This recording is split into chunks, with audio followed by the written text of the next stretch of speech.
Hello, everybody, and welcome to Views from the Press Box. I'm Michael Scott, and boy, do I have a great show lined up for you guys today. This is the initial installment of a new show we've been working on here at Platform Sports Media. We're kicking it off today. Throughout the show, we're going to discuss a handful of trending topics over the last 24 hours, and hopefully we get some feedback from you guys, and you guys are going to join us and submit your questions or your comments throughout the show. You can leave them in the chat below, whether it be Facebook, YouTube, Twitter, or Twitch, whatever you're watching the show on. But with that being said, we're going to dive right in here. So basically, Paul Pierce was on the air yesterday suggesting that LeBron James' legacy is in danger if the Lakers lose to the Portland Trail Blazers. Now, I'm not so sure about you guys, but this is a really, really touchy subject. And when Paul Pierce started making these comments about LeBron, it really started bringing some questions to mind and some things that I was thinking about. And I came up with two of them. And then I also came up with an observation. And then there was also another thing concerning LeBron that I want to talk about today. But let's dive right in to this first question. So, does LeBron lose his positioning in the GOAT argument? Now, when I'm talking about GOAT, I'm not talking about farm animals. I'm talking about the greatest of all time. Now, this is something that's being thrown around very casually right now in the sports world, specifically with on-air commentators and analysts like Stephen A. Smith, Max Kellerman, guys at Fox Sports, CBS Sports. The list really goes on and on. People love to talk about the GOAT, right? Well, what we had the other night was LeBron James play a incredible game in game one of the NBA bubble playoffs against the Portland Trail Blazers, but the Lakers walked away in defeat because of the fact that LeBron didn't get much help outside of Anthony Davis from the rest of his team. They didn't necessarily have his back, right? So, digressing back to the question, does LeBron lose positioning in the greatest of all time argument? Well, we can talk about it right now. LeBron James has won 3 NBA titles. He's 3 of 9, which is a 33% winning percentage when playing on the grand stage, searching for that championship hardware, searching for those rings. Now, I don't know about you guys, but when I start weighing out who are some of the greatest of all time, at least some of the greatest winners of all time, you got to think of guys like Bill Russell, Michael Jordan, Shaquille O'Neal's going to be up there, Kobe Bryant. There's a handful of guys that have won and done it all multiple times. And LeBron's right there too, right? I'm not going to sell LeBron short.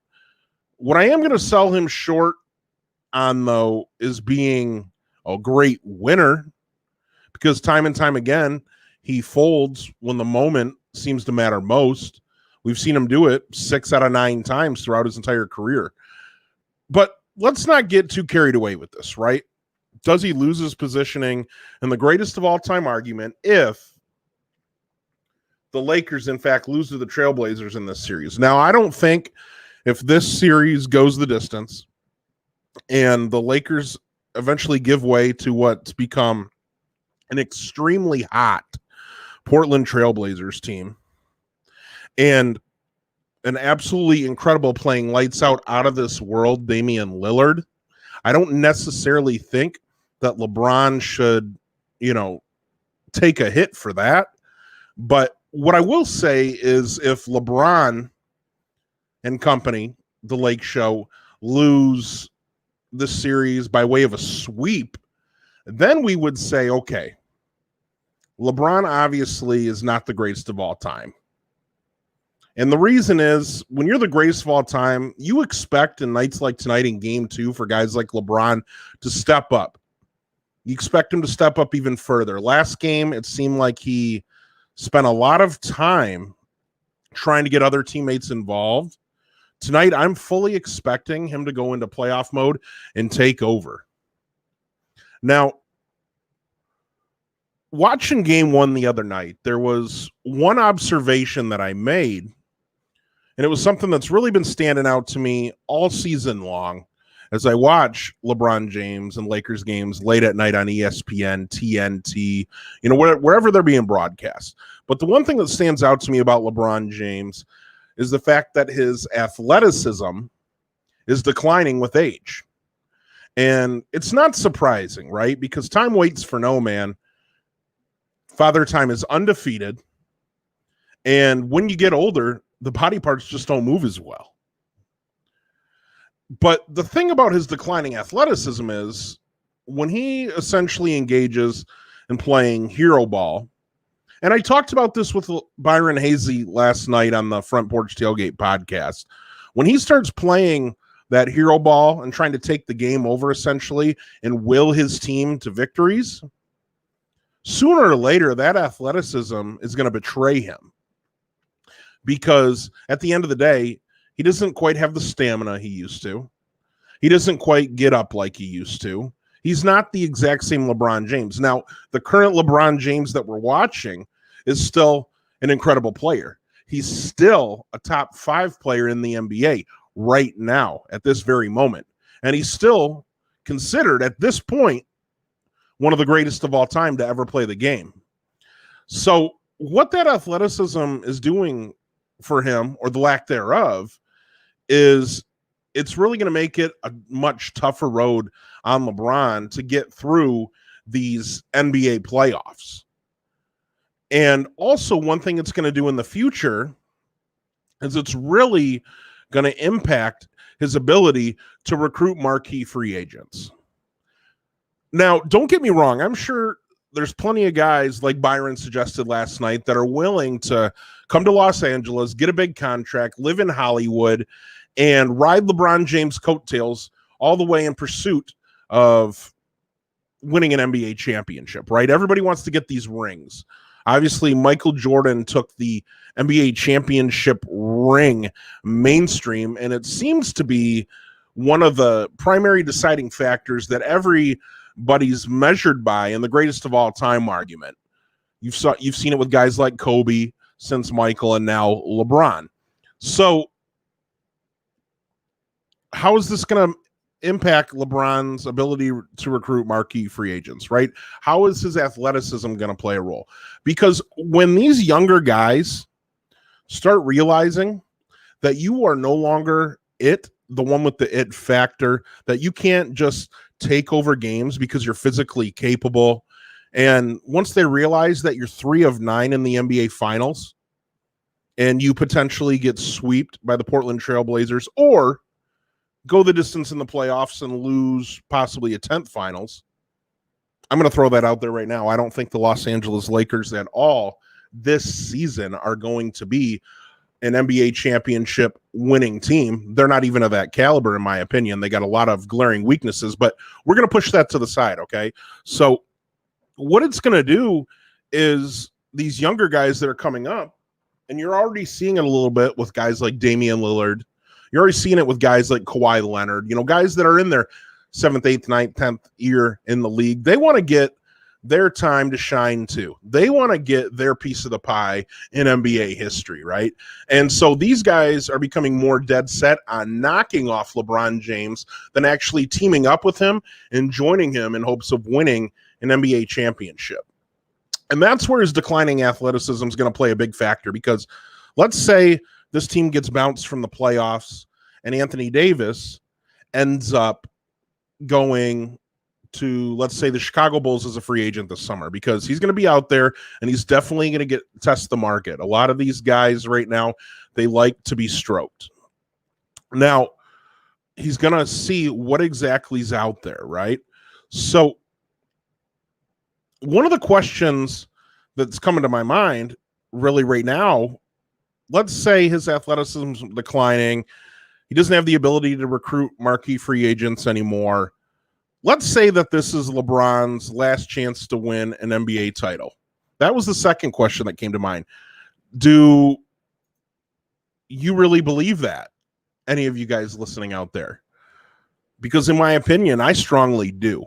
I think LeBron has had his time on the grand stage, and most of the time he hasn't necessarily taken advantage of it.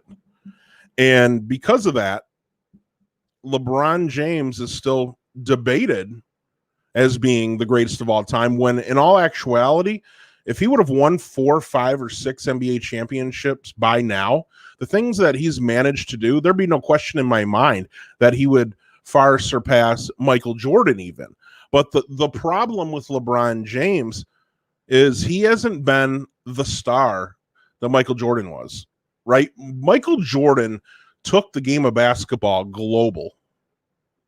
I mean, you couldn't drive down the street without seeing this guy's face on the side of a bus. You always saw him on the golf course smoking cigars. You saw this guy in Nike commercials, McDonald's commercials. I mean, endorsements up the wazoo. The list really goes on and on. And you saw a lot of that from LeBron earlier in his career, but you're not really seeing that anymore. I mean, you talk about Michael Jordan's shoes. They're still transcended in the shoe game today. I don't think anybody will ever have the type of impact that Michael Jordan had on the sneaker. Now you got guys like LeBron James, Kevin Durant, and a handful of other NBA stars that all got their own shoe deals. But guess what? No one thinks about that. Last I checked, people are still lining up in lines outside of sneaker stores, going crazy every time a new Jordan shoe drops. But that's, neither here or there. So is this LeBron's last chance to win an NBA title? That's what we're digressing back to. And I really believe it is so. And he needs to take advantage of it because there's a lot of young and hungry cats coming up like Devin Booker, Damian Lillard. You got Luka Doncic, Kristaps Porzingis, and the Mavericks. You have Kawhi Leonard and Paul George, who over there playing for the Clippers. Those guys are by no means anywhere near being done in their careers. So this, in my opinion, is LeBron James' last chance to win an NBA title, because I think if they bow out and don't take advantage of the opportunity this year, LeBron's really going to have a lot of trouble recruiting marquee players to come and play with him moving forward in the future. Now, the last thing I really want to talk about real quick is that LeBron was on record yesterday talking about some of the intrinsic struggles that the Lakers are facing ahead of tonight's game 2 versus the Blazers. And this is a narrative that seems to happen very often with LeBron. Anytime the team's losing or not playing well, he seems to develop these diversion tactics really to make excuses on why the team wasn't able to get the job done. Now, we've been hearing about it over the course of the past month. LeBron and the Lakers, they're not comfortable and they're not happy with playing in the NBA bubble, right? But here's the thing. Nobody else out there is comfortable playing in the NBA bubble. Every single team, all 16 teams, to be exact, right now in the playoffs are going through the same thing that you are. You're essentially on the road playing out of town at a multi-month AAU basketball tournament. Now, that's obviously not something LeBron James has been accustomed to over the course of the past, 15, 20 years. But that's the reality that the Los Angeles Lakers and LeBron find themselves in. So really at this point, what I don't want to hear are excuses from LeBron James. What we want to see as basketball fans are results. We want to see those results on the court. And the Lakers are going to get their chance at redemption tonight in game 2, playing against the Trailblazers. But my goodness, if you've watched Damian Lillard, CJ McCollum, Carmelo Anthony, Taylor Gabriel, and a handful of other Portland Trailblazers players playing the past few weeks, it's going to be extremely difficult for LeBron James and the Lakers to get over the hump if they don't start knocking down shots. We're going to switch up gears here. If you guys have any questions, comments, or concerns about LeBron James, about the NBA bubble playoffs, or anything at all, please make sure you're leaving those questions and comments in the chat below. We'll answer them towards the end of the show. Now, I want to stay on topic with the NBA here. Max Kellerman was on First Take today suggesting that the 76ers are wasting two generational talents and in Joel Embiid and Ben Simmons.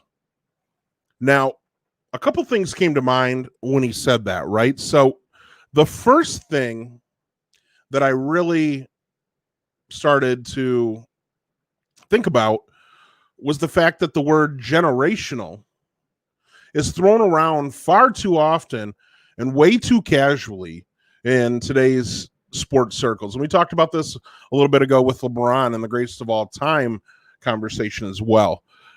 Generational talent, obviously, what does that mean? I mean, does it mean you're one of the top 5 prospects or top 3 prospects in your draft class coming into the league? Does it mean you have potential to become one of the greatest of all time or to make a major impact on your said sport? Well, let me tell you this. Generational talent is something that only comes around every once in a while. When you think about generational talents, you think about guys like Michael Jordan, Kobe Bryant, Shaquille O'Neal, LeBron James, and Zion Williamson. You shouldn't have a generational superstar coming through the NBA, the NFL, or Major League Baseball every single season, let alone multiple players, right? Now, I got to give Joel Embiid and Ben Simmons credit. Both of these players are extremely talented. They're very good, and they have a ton of potential. But there's one major problem. Both players at this point in their NBA careers have an incomplete game. And you're going to say, okay, Mike, what do you mean by that? What do you mean Ben Simmons and Joel Embiid have an incomplete game? Well, I mean exactly just that.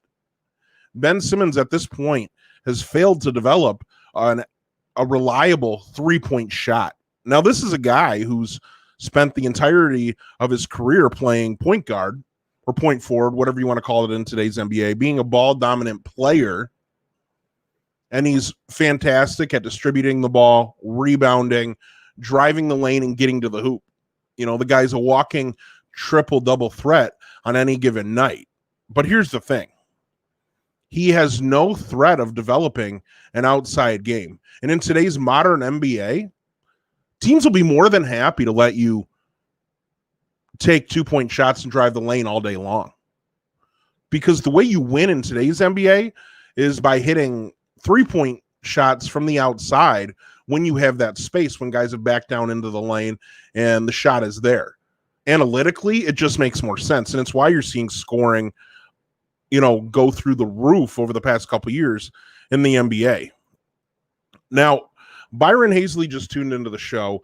He said, you aren't of the belief that Ben Simmons, a 6'10" point guard, is generationally talented. Not many have his size and skill set. If the Pistons don't win the lottery, I would love to see them trade the pick for him. Now, Byron, I don't disagree with you. I'm not saying I'm not a fan of Ben Simmons, and I'm not saying he's not an extremely talented player. And by God, if the Pistons manage to get Ben Simmons on the court, running the ball up and down for them every night, man, you'll see the most excited man in Detroit sports history. I'll tell you what, I'll be writing articles about it every single day. But when I'm talking about generational talent, Ben Simmons is not the guy. Until he develops a complete game and becomes reliable and consistent, can prove that he's not injury prone, I'm not even putting him in that conversation. Is he athletically or physically a freak? Yes. But I consider guys like Zion Williamson, Shaquille O'Neal, Michael Jordan, and Kobe Bryant, LeBron James to be generational talents. Guys that are going to have an impact on the game no matter what and going to be able to take over at any given time. And what I don't see that out of Ben Simmons, right? So the other guy that kind of is in the same conversation as his counterpart, Joel Embiid, right? So Joel Embiid, physically, he's strong as an ox, but this is a guy who's also had injuries throughout his entire career, and he really hasn't developed the consistency or inside game that you would love to see out of someone with his stature. A lot of times you see him drifting out to the three-point line and jacking up shots in order to stretch the floor. Now, I know that's, the way the modern NBA game is played, and that's what's trending. But at the same time, Joel Embiid is a physical force every time he commits to playing down low. Byron's being active in our show today. He just chimed back in. He thinks that he's just as talented, if not more talented, than Zion. Now, I'm not sure if you're talking about Ben Simmons or if you're talking about Joel Embiid, but I'll tell you what, if I'm starting an NBA franchise right now, and I'm looking for youth as well as skill and the ability to impact the game in the future, I'm going with Zion Williamson, because at the end of the day, Joel Embiid and Ben Simmons, they don't have the athleticism that Zion Williamson has. I mean, this guy can absolutely jump out of the gym, and you've seen what his stat lines are like and the impact he has on the game when the New Orleans Pelicans are able to allow him to play freely. I think right now the Pelicans are mismanaging Zion, and it draws similar comparisons to the way that the talent has been mismanaged in Philadelphia, because earlier Stephen A. Smith suggested that there are a handful of coaches that would clamor for the Philadelphia 76ers job in the team's current state, and he would be in favor of a coaching change instead of Elton Brand, the team's GM, tearing down the roster and rebuilding at this point. Now, I'd have to agree. I think Brett Brown's message has fallen silent in the locker room. He hasn't been able to really get through to either Ben Simmons or Joel Embiid. And I think a change in voice, a change in ideology in the locker room would go a long way to helping what is an extremely talented Philadelphia 76ers locker room. But at the same time, Byron, I don't know how you can sit here and compare Ben Simmons to a guy like Zion Williamson, because at the end of the day, Ben Simmons has a long track record and Zion Williamson doesn't. But what we've seen from Zion is a well-rounded game to complement his athletic freak, traits, I guess you would call them. With Ben Simmons, what you really have at this point, a few years into his career, is a guy who still will not commit to taking an outside shot. And that's partially part of the reason why we saw him get moved down low to the inside from the perimeter in the NBA bubble before he essentially had a season-ending injury. But that's neither here nor there. Make sure you guys are leaving your comments and questions in the chat below throughout the show. Byron's already been here with us. We'd love to hear from a few more of you guys. So Bill Belichick isn't ruling out a scenario where the New England Patriots use a 2-quarterback platoon system this season. As we all know, Tom Brady moved on for greener or warmer pastures in Tampa Bay this offseason. So for the first time in over 20 years, Bill's finding himself with the dilemma of finding a suitable starting quarterback to help lead this team to potentially another division title. Obviously, he's the greatest coach of all time, and he's dead set on winning. I don't think the words rebuilding year exist in Bill Belichick's vocabulary. So Bill's down in training camp, and he's not ruling out using a platoon system at quarterback for the New England Patriots. And I talked about this with Byron on the Front Porch Tailgate podcast last night, and we started to get into it a little bit, right? And so here's the thing. Here's my first theory on it. Bill Belichick is not completely sold on Cam Newton at this point. Cam Newton's a guy who, in my opinion, essentially peaked in 2015. Physically, he's very gifted. He's another guy you would consider to be a freak or a generational talent back in his day, because at the time, there weren't many quarterbacks that we'd seen that were able to have the impact that Cam Newton had on the game of football.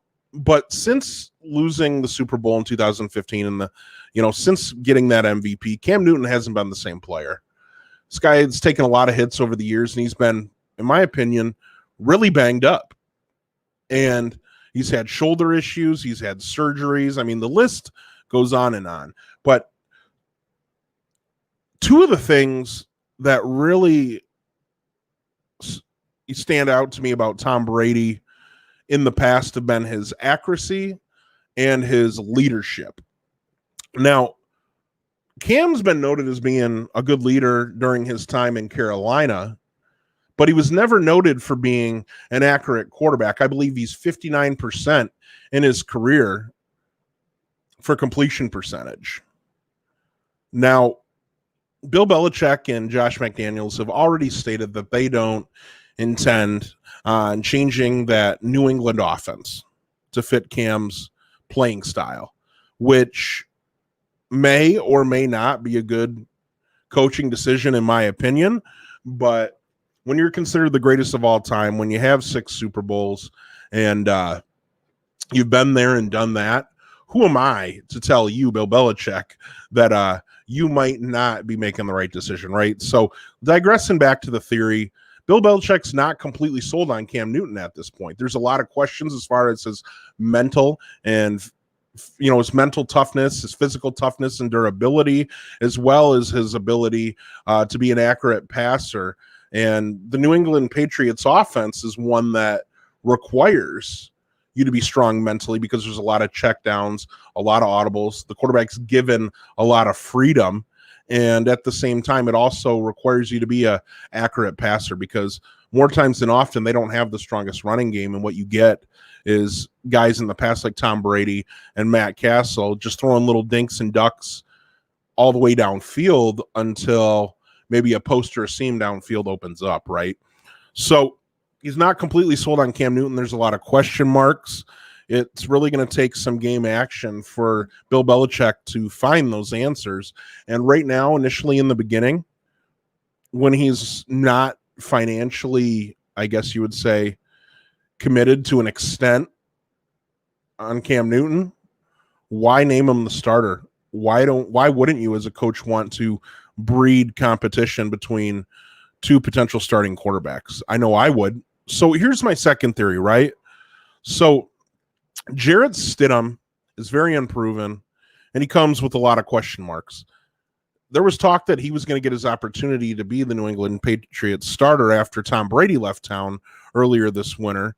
And then all of a sudden, we waited all through the summer, and Patriots go out there and they pick up a Cam Newton, right?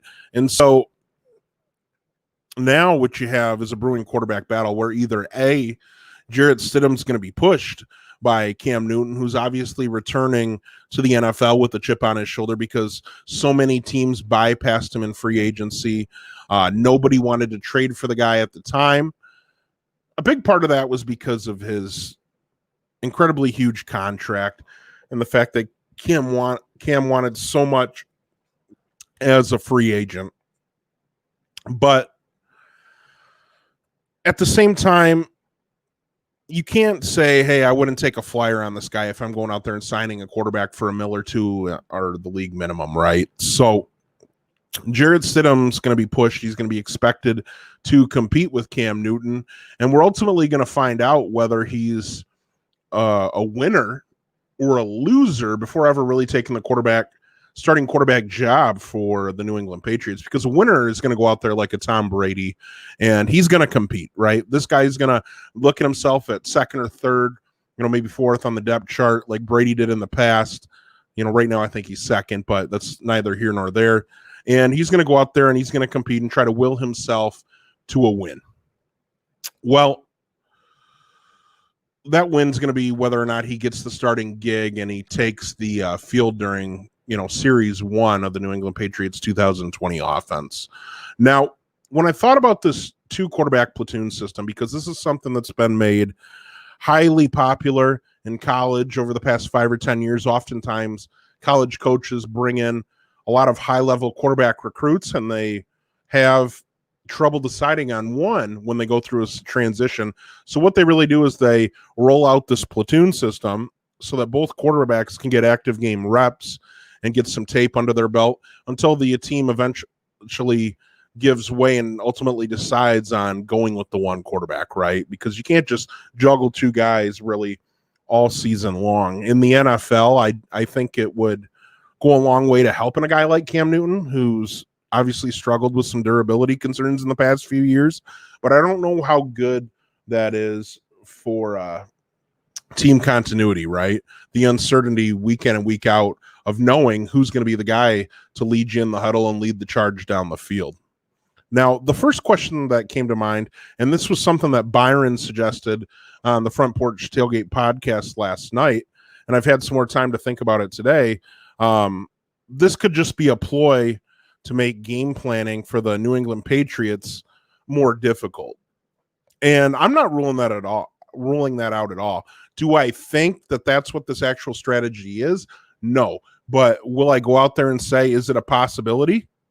Yeah. I mean, I don't see why not. Bill Belichick is a mastermind, as far as strategy is concerned. He treats the game of football like it's being played on a chessboard. So I wouldn't see any reason why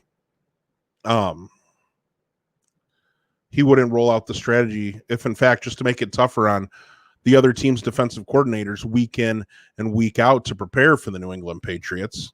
Not knowing what you're going to get is certainly going to make things a challenge for any team looking to shut that offense down. Now, at the same time, I don't know if that theory sticks simply because, like I mentioned earlier, Josh McDaniels and Bill Belichick have already suggested they will not change the New England Patriots offense to fit or mold the Cam Newton's play style. But it's something I just wanted to revisit and address.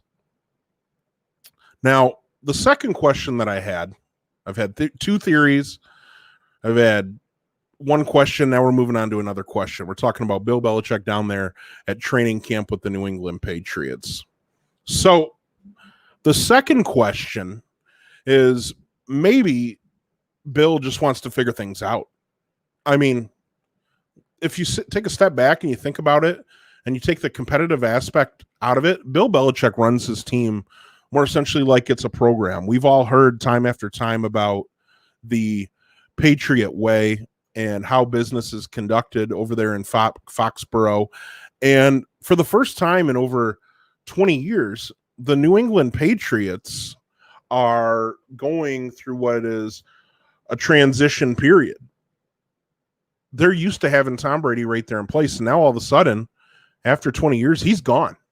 He's not there anymore. He's walked out the doors, and I'm sorry to tell you, people, but he's never coming back.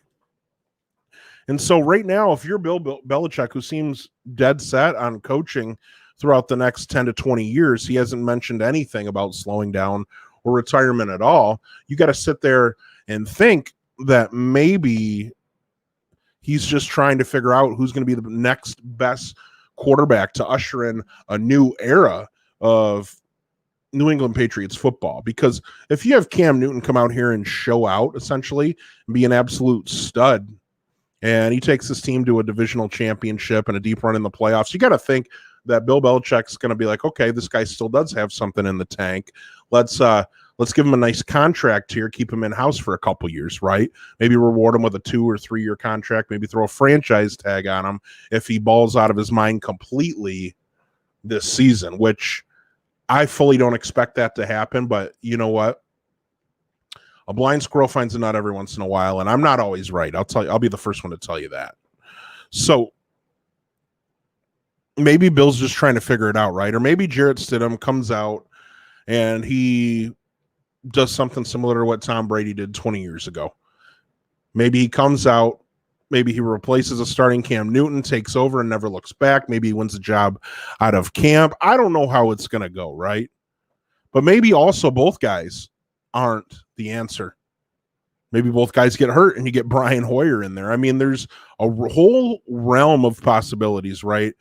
And possibly the New England Patriots could not have success with either quarterback and look to the draft next year to find the future of their franchise. But again, it leads me back to the question, that I've pondered that, hey, maybe Bill Belichick just really wants to figure things out because he's down there at training camp. He's not completely sold on Cam Newton. Jarrett Stidham is definitely unproven. And maybe Bill Belichick's having a difficult time deciding on which route to take. So he's going to roll out that platoon system. If you guys are listening out there, please make sure you're leaving your questions or your comments throughout the show or leave them in the chat below. I'd like to address those for you guys. Make sure that you're tagging and sharing this live stream with your friends. Make sure you're going out there on Twitter and following me at Michael Scott PSM.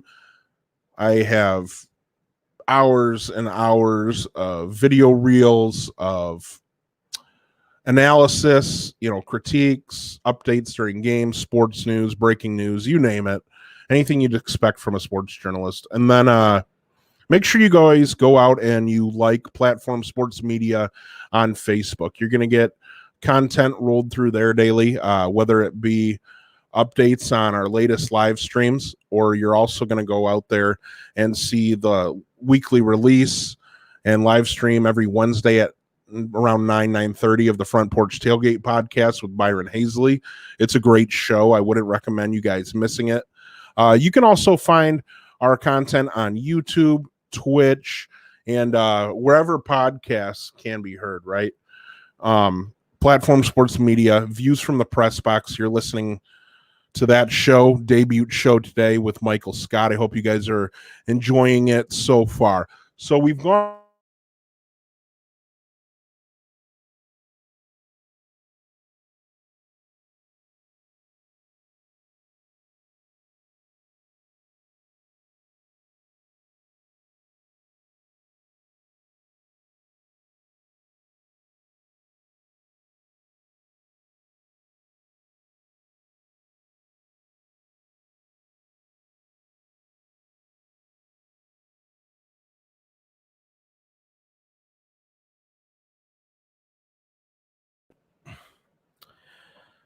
Sorry there, guys. We had a little technical difficulty for a brief moment on the show. My mic lost connection. But as always, like I was saying, there aren't a lot of good storylines going on in the NFL right now because of the simple fact that we don't have any games to draw from, right?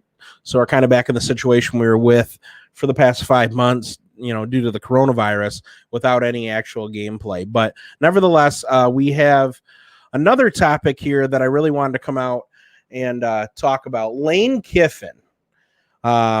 He's the head coach of Ole Miss. He's playing down there in the SEC right now. He's eyeing players that have postponed seasons from the Pac-12 and the Big Ten, as well as others from the MAC that are looking to transfer and play this fall. Now, Lane Kiffin, I don't know if you guys are familiar with him, but he was essentially considered a prodigy as an offensive coordinator for USC back during the days when they had guys like Matt Leinart, Reggie Bush, all those big-time players, when the Trojans were out there winning NCAA championships. And Lane was, at that time, in his mid-20s. I think he was around 25. Now, this is a guy who was essentially before his time. He was so good that he ended up getting the coaching gig to coach the Oakland Raiders before he was ever even 30 years old, right?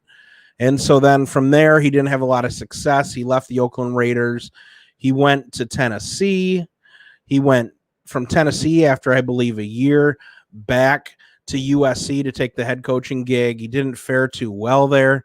at the time. The team ended up having a lot of issues with recruiting violations, things like that, scholarship reductions.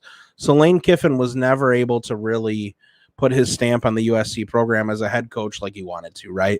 And so from there, he was kind of like this disgraced college football offensive guru. And after that, he went and he served as an assistant for the Alabama Crimson Tide for a couple of years, playing for I cannot believe I'm drawing a blank here. Nick Saban, I'm sorry. So played for Nick Saban for coached for Nick Saban for a couple of years as an analyst and offensive coordinator, kind of restored himself as a coaching figure in the profession. He went and took a job as a head coach for 3 years at Florida Atlantic, had myriad success, and now all of a sudden he's been given the keys to the Lamborghini, and he is expected to be the guy that returns Ole Miss to glory so that they compete in the SEC with guys like Nick Saban and Coach O over at LSU. But that's a little backdrop on Lane Kiffin, right? So now fast forward to 2020. Lane Kiffin's at Ole Miss, his first year on the job. He sees what's going on with college football and the coronavirus, and he sees all these conferences like the Big Ten and the Pac-12 and the MAC canceling their fall sports seasons, or possibly postponing them. And he's also watching the players, right? And the players don't seem very happy that they're not going to get the opportunity to play this fall. And they're signing petitions, and some of these guys want to go out there and get on the field. So now Lane Kiffin's eyeing these guys and saying, hey, if the NCAA allows these guys to transfer, I'm going to jump all over it. And it's an enticing offer because a lot of these guys they're going to be looking to play, they're not essentially your top-rated players, right? They're not going to be guys that are high draft picks. They're guys that are going to be lower draft picks looking to improve their stock with either like a junior or a senior season, right? These are guys that are potentially your Joe Burrows of the world who are hoping to take the college football world by storm this fall and shoot into the first round, earn a paycheck. Well, if you think about guys looking for a place to play, Lane Kiffin really has a lot to offer. One, he's got a extremely difficult schedule against high-level talent there in the SEC. He also is going to give any offensive player an opportunity to really stand out and shine because Lane Kiffin's a playmaker who's known for designing schemes around players and their talents where essentially recruits or prospects for the NFL can flourish. Now, I came up with a couple of questions and a couple of observations about this, right? So the first question is simple. Should players that have postponed seasons be allowed to transfer? And really, it's not a head scratcher. It's really something that in my mind is pretty obvious. And the answer for me is yes. Why not? Why not? Like, we're aware of what's going on with the coronavirus, right? And the risks involved with taking the field. I mean, we got North Carolina shutting down campuses and suspending practice right now because of outbreaks. But hey, let's face it. If you want to play, who am I or who is Kevin Warren, commissioner of the Big Ten, to say, no, you can't play. You can't go out and change your destiny. You can't go out and work for your future. And that's what a lot of these players want to do. I believe these guys should be allowed to transfer. Guys in the past few years, past 5-10 years specifically, have transferred, in my opinion, for much less. Obviously, I think, though, if these guys do in fact transfer, like say a guy like Justin Fields, who's already transferred once, obviously, if you transfer again for a second time, obviously it should count as, I don't know, maybe a year for you, or you should be slapped with an infringement that you can't transfer anymore, that you've maxed out your opportunities. It's really sketchy right now with the way college football has become, because essentially what you really have is free agency. You can get recruited as a player. If you don't like the way things are going, you can leave town and withdraw from your original commitment and scholarship and go play somewhere else. There's lots of legal loopholes that have allowed guys to do this and take the field immediately over the past few years. And at the same time, coaches leave all the time for other jobs. So if your coach, leaves town and leaves you there, who's to say you shouldn't be able to leave town too, right? Because most of the time it's these kids, they're not going there to play for a specific program. They're going to play for a specific coach and what that coach has to offer. And when we're thinking about what Lane Kiffin has to offer, he has a facility that's top-notch down there at Ole Miss. He's playing in the most competitive NFL-ready conference in America, and he's going to allow you to collect game film for scouts so that you can be evaluated properly when seeking employment entering the NFL the next year. So I don't see any reason why players that are getting their seasons postponed, like guys in the Big Ten at Ohio State and Michigan, or maybe guys out in the Pac-12 like Oregon, why they shouldn't be allowed to transfer. So then I made an observation about this, right? So Lane Kiffin is always jumping at opportunity. Lane Kiffin is an opportunist, and I really don't know what the ultimate end game is for Lane Kiffin, what he really wants his legacy to be. I mean, at this point, he's only in his early 40s, so he's definitely got a very long way to go. I don't know if he eventually wants to take over the Alabama program after Nick Saban retires, if he eventually wants to take over some other high-level storied program. You got to think at some point in time, the guy's going to want to add a national championship to his resume. So stability is kind of the thing that he's always lacked because of the fact that he's an opportunist.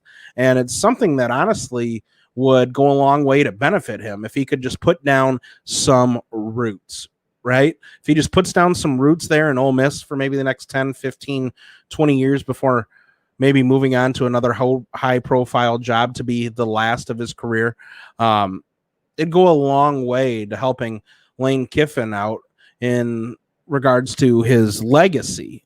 Because right now, when you think about Lane Kiffin, you think he is an opportunist. This is a guy who kind of jumps around, bounces around, going from team to team or town to town, and he does what he can to better his situation, and then poof, he's gone. He leaves you in the dust, and your program's looking for answers, and he's on to the next best thing, right? So essentially, the possibility of Pac-12 and Big Ten players transferring to play for Lane Kiffin is essentially something Lane Kiffin, as well as the players, are both using as stepping stones. There's no real relationship there, and there's no real guarantee that Lane Kiffin will even be there in another year or two, right? If you're a younger player that's potentially considering going to play for Lane Kiffin, I would definitely take a step back and have second thoughts, because he might not be there by the time you're wrapping up your collegiate career.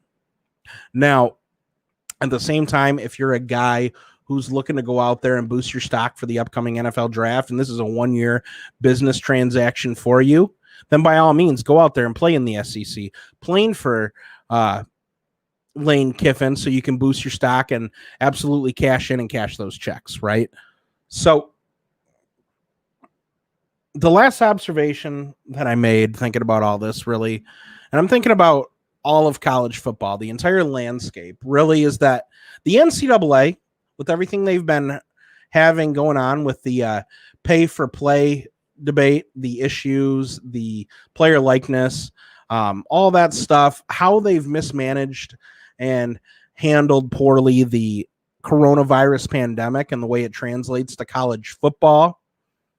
I mean, right now, both college football and the NCAA, they're simply a mess, right? I mean, yesterday you had reports of Michigan, Ohio State, Iowa, Nebraska, and Penn State going out on their own, essentially, away from the NCAA and away from the Big Ten and playing their own 10-game college football season comprised of those 5 teams. Now, I don't know if each team's going to plan on playing each other twice or how they're going to manage to ultimately get that done in the end, but you're not seeing things like that in the NBA. You're not seeing things like that in Major League Baseball. You're not seeing things like that in the NFL. So why are we seeing problems like this in the NCAA? And how is this going to affect the upcoming college basketball season? Are we going to get to a point where the coronavirus finally disappears, or is this something that's going to continue plaguing us as it's changed our way of life? Let's be completely honest about it. And is this something that's going to last into the next, calendar year and affect sports seasons? I don't know. All I know, I don't know everything, but what I do know is that Lane Kiffin's an opportunist. The Pac-12 and the Big Ten are making a big mistake by not playing college football this year. They stand to lose millions of dollars. And yes, you can say, well, it's at the risk of these young men's health. Well, if these young men sign a waiver and they opt to play, then who are we to tell them that they can't chase their dreams and work towards their future as a potential NFL or NBA prospect? That's going to wrap up the show today. I want to thank you guys for listening in. If you have any questions, comments, or concerns, please leave them in the chat below. I'll do my best to answer them after the show. Also, in the future, when you guys are watching, you can leave those in there as well, and I'll do my best to answer them during the show. Make sure you guys are tagging and sharing the live stream with your friends. Also, follow at Michael Scott PSM. That's me on Twitter for updated sports content on a daily basis. You can also go to Facebook and like Platform Sports Media. It's the main channel where we are going to roll out all of our shows like Views from the Press Box, the Front Porch Tailgate podcast, and eventually other ones that we hope to continue or develop. So with that being said, I'm Michael Scott. You've been listening to Views from the Press Box. Have a great day, everyone.